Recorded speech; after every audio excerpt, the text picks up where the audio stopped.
Okay, let us start the talk by our data management working group. So the title is Public Data Resource for the Global BioImaging Community, and this is chaired by myself and Jason. So also this group is now contributed by the many people from the world. And so Pasi, Liz, and Wojtek, Graham, and Leon, Claire, and Chris, and Ante, Ben. So I hope we don't miss anyone. So and also so we want to the contribution from the whole in the room. So please join us to discussion afterward. So okay. So first I want to talk about the reason. So the purpose of our working group.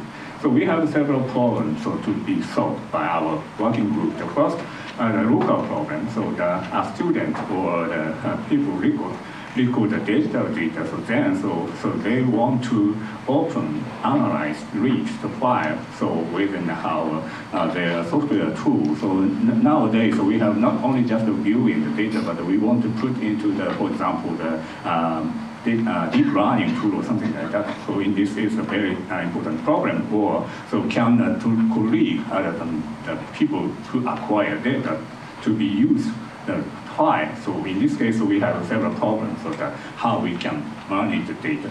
And also the more global problem. So we have our student record a digital imaging. So he or she want to share the file with their collaborator, or depositing the file in so institutional or national or other repository, and then so publishing the file alongside their formal publication, and then so someone will reanalyze and reproducing the file.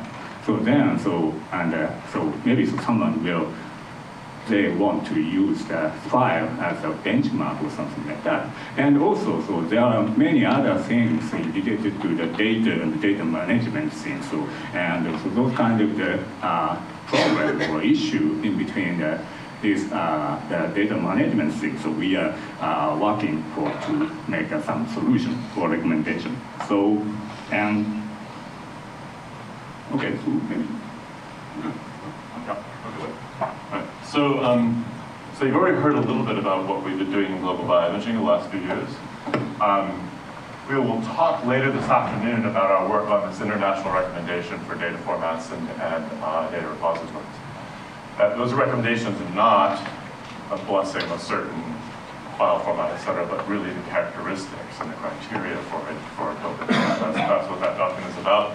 Just to reiterate what Shuichi said, this is an open group. If you would like to join us, everything is an open Google Docs, and we share everything. So please, if you'd like to be on that list and make contributions, we'd love it. I won't say too much more about the training workshops we ran. Federica told you about that, but those were a great success as far as I know. And they're quite challenging to be able to working with terabyte scale data in different places around the world, but with largely worked. And what has happened is that global bioimaging has become a way for us to build a network to address some of the problems that Shuichi was just mentioning. It's a question of file formats, repositories, the bioimage archive, as Jan just so beautifully talked about, and these added value databases, the IDR, Image Data Resource, built by my group in collaboration with EMBL EBI, and by Shuichi's ASSBB database. And so, in a very, very, very short talk, it's a little bit hard to kind of go through all the details here. But there is this idea of this emerging idea out of bioimage data ecosystem, this field that Jan referred to of bioimage informatics, have added value databases, these highly curated and integrated collections of data. This slide is on the left side, so our projects in B and EMBL, IDR, Shuichi's project in Riken, the SSP database. Then on the other hand, these archives, which are to collect the data sets, to be the repository and the reference repository for the data sets that are being collected around the world. It's very important to emphasize that these resources are not just some database sitting on some computer somewhere, but they are based in institutions whose mission is to build these resources as sustainable capabilities. For example, EMBL and REPID.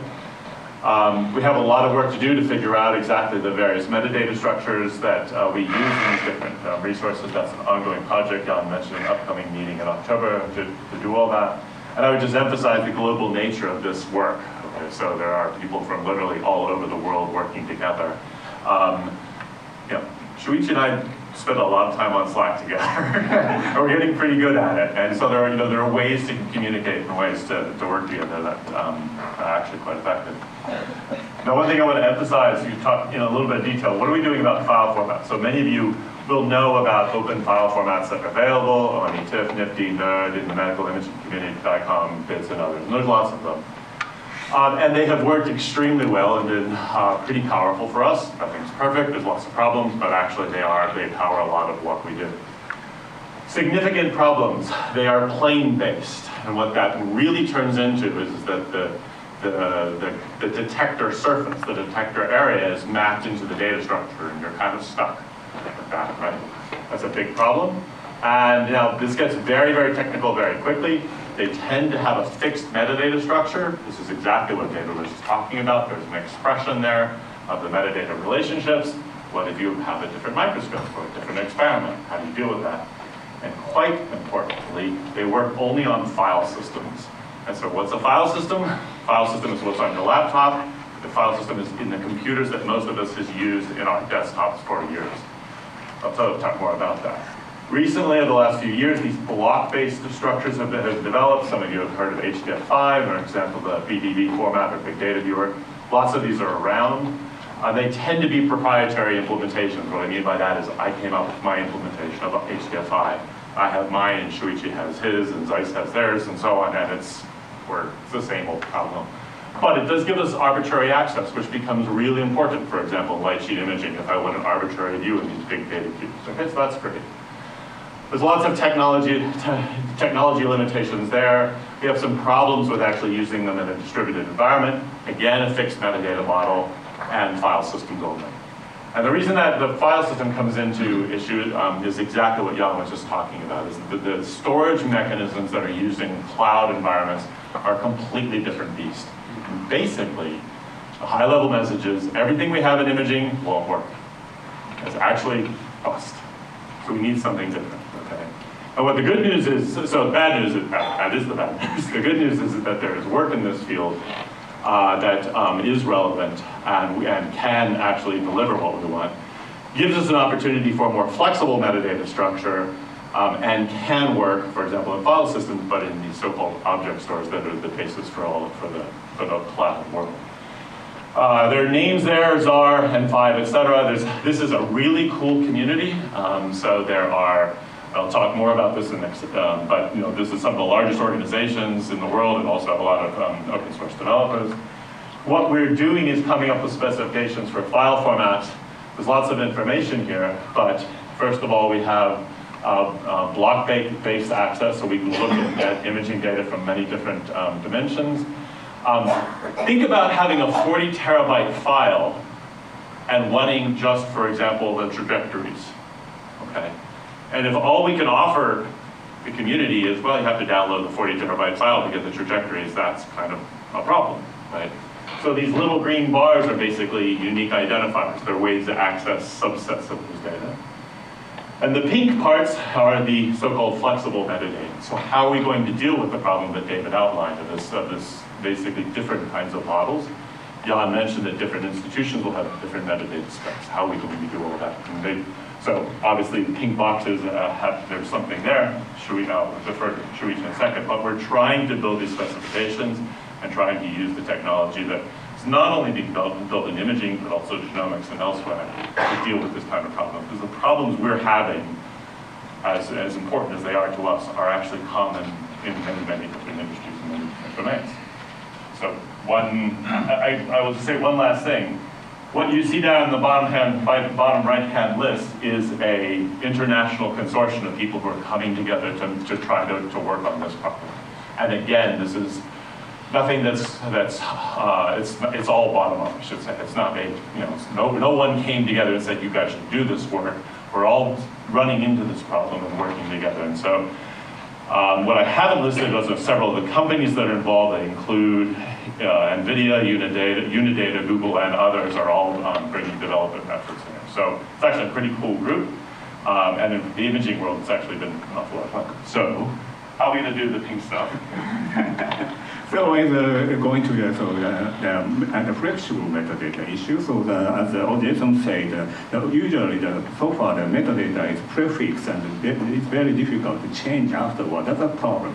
So one very important metadata flexible scheme is using the RDF, Resource Description Framework. So in short, we say that this RDF system used triple, that is subject, predicate, object, triple information. So it's put into each object or data resource or text. So by using that, using this technology, so we can flexibly connect the two objects, subject and object. So, and then afterward, you can add the predicate or something. So, and then you can usually easy to add the new metadata definition afterward, and also the new relate metadata by developed a different scale, different hierarchy, and different modality or others. So we can flexibly connect this kind of metadata also, and if you work on the same issue, for example, the cell or microscope, some different institutions so define the metadata differently. So in some cases it happens. So, but by using the RDF technology, so this can easily connect, integrate those kind of differently defined the metadata system. So that is RDF technology, and so I put the list here, but the colleague in working on the metadata group is already working on to connect or integrate such kind of the differently defined or heterogeneously different metadata into the one system. So, and one guy in our colleague is already successful in integrating the EM and the MRI and the CT metadata into the one integrated system, and so already so we can analyze the data in coordinate model, and also so the OME metadata system is developed, defined by the JSON group, and also the 40 nuclear metadata that is developed in the David's group. So they already successful in integrate two differently defined metadata into one. So this kind of successful integration is already done. So basically the idea is that we can connect any the metadata system, not only the image system, but the omics space, and in between the omics space and the data, image data. So we can integrate by using the data flexible metadata system. So, okay. Maybe? Yeah. Maybe you go. Okay. Okay, so why are we doing this? And just think of some of the examples we've heard already. So just to really pick up on what Wojciech said, we need a much better capture of the metadata coming from the instruments. Okay, and so one of the problems is that we have common models that aren't matched with different instruments. So we need that. Hopefully, we're trying to build the infrastructure to be able to do that. We also must still build all the usable tools that are feeding into this. So that's work that we all need to do together. Hopefully, what that means is easier, access to the data and easier sharing. Yeah, I mentioned repositories and the metadata that's going into those systems. If we have to manually curate all of the data that's come into the systems, I think you can see that that's not going to work. And so we need a better way of capturing that metadata, so that's the opportunity. And again, for these added value resources, to connect them to have a better and more complete and useful integration. These are all early days. Everything you've seen has come from work that we don't have funded, that effectively we've been putting together. We've been working together with our groups, Shuichi, mine, David's group, and several others, a couple in German bioimaging, and a variety of others have been working here to kind of stitch this together. So this is very early days. We thought we would share this with you to see at least, so you can see where at least what's coming out of that global bioimaging network, the fact that we're together, working together on this, is delivering. Invite you to the breakout this afternoon. That's going to be more about kind of a survey of what's going on in the various different countries, as well as a discussion of this international recommendation. We're late, so I apologize. Probably hold questions. Thanks a lot.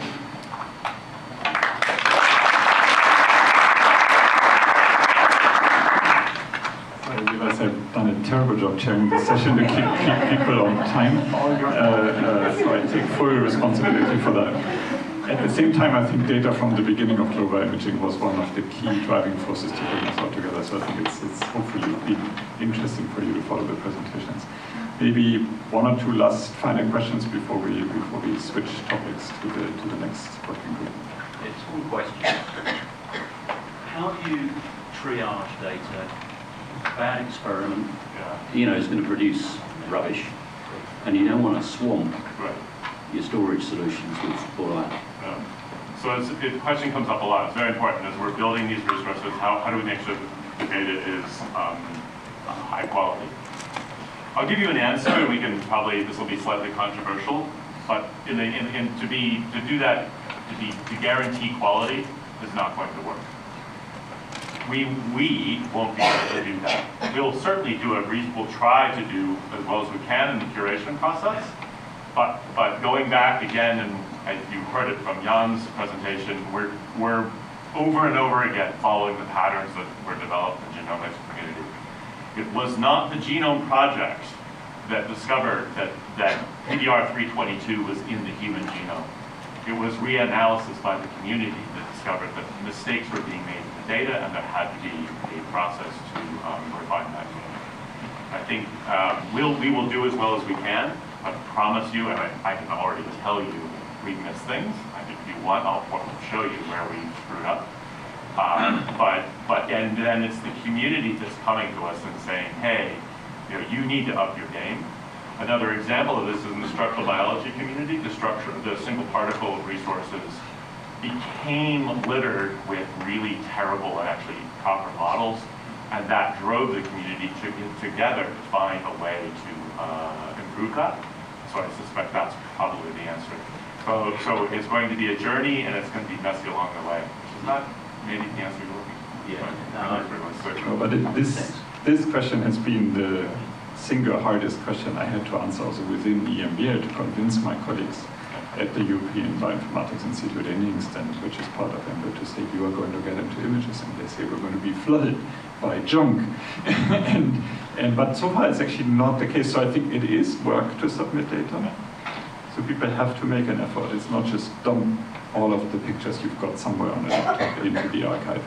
And I think what we see so far, people really are responsible. And I think also by knowing you are exposing your data to your peers, to the whole community, that will look at it, and can look at it, and can reanalyze it.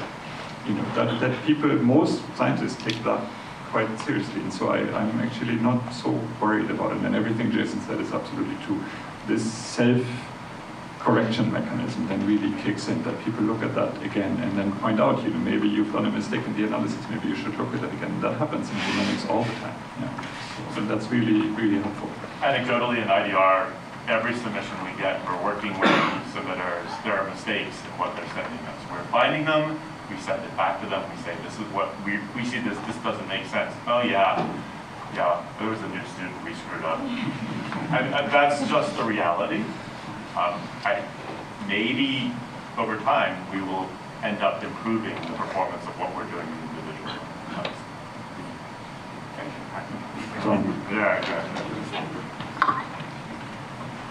Thanks a lot. I have a short question, which can be taken also during the afternoon session. So, listening to David's excellent presentation and the impressive tables you have there, now in the presentation it was emphasized that all of this data generation has to be put in place. And if you compare to any high-end camera, the metadata that they are producing is impressive. So you have all the values, you have lens aberrations, you have the name of the camera, the model, the year when it was produced, all of that is in the metadata, which means that all of the camera producers must have at some stage agreed that this will be put in place. But I guess that's not the case with microscope developers.